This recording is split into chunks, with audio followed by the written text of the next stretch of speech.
Every year ay ginagawa po namin to, ang paglalakad sa papunta kay Lolo Uwing.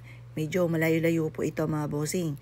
Kung tutuusin po ito, mula po ito sa may Binondo hanggang siguro sa may Quiapo or higit pa. Ayan, talagang kinisig po ang binti ko po dito mga bossing. Sa una, sabi po namin, aba ay parang kakauntian naglalakad. Aba na nagsalubong na mga bossing ko ang kalsada. Napuno ang kalsada mga bossing. Ay talaga namang wala nang suklay-suklay. Talagang ang itsura namin basta lakad lang ng lakad. Wala sa isipan po namin yung kung anong itsura. Basta ang nasa ano po namin makarating kay Lolo Uwing.